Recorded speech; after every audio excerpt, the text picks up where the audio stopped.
Prutas para sa hari.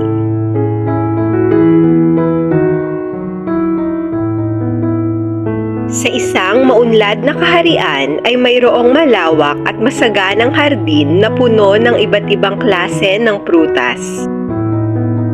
Isang matandang magsasaka ang inatasan na mag-alaga sa mga pananim na naroon. Araw-araw ay maingat siyang pumipili ng sariwang prutas para sa hari. Isang umaga, habang sinusuri ng magsasaka ang hardin, ay pinag-isipan niyang mabuti kung alin sa mga prutas na naroon ang dadalhin niya para sa hari. Mayroong buko, mansanas, ubas at marami pang iba. Hindi naglaon ay napagpasyahan niya na ubas na lamang ang kanyang dadalhin.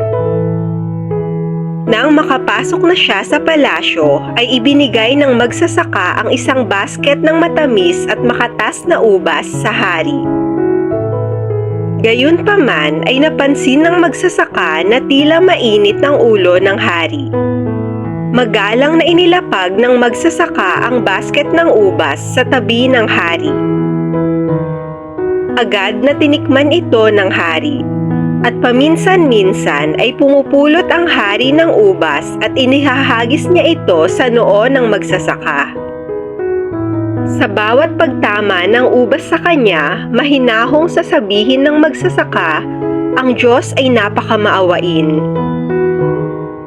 Nagpatuloy ang ganoong eksena na ang hari ay kumakain ng mga ubas at ang iba ay inihahagis niya sa magsasaka.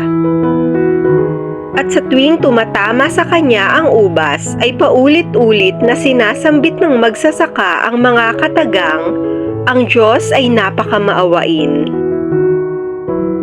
Nagtataka ang hari kung bakit sa kabila ng mga pagbato niya ay nagagawa pa rin ng magsasaka na sabihin iyon. Kaya't tinanong siya ng hari, "Bakit ganyan ang iyong tugon sa tuwing binabato kita? Bakit paulit-ulit mong sinasambit na ang Diyos ay maawain?" Magalang na sumagot ang magsasaka, "Kasi po, mahal na hari, kaninang umaga ay maingat ko pong pinag-isipan ang pinakamainam na prutas na maaari kong dalhin para sa inyo ngayong araw.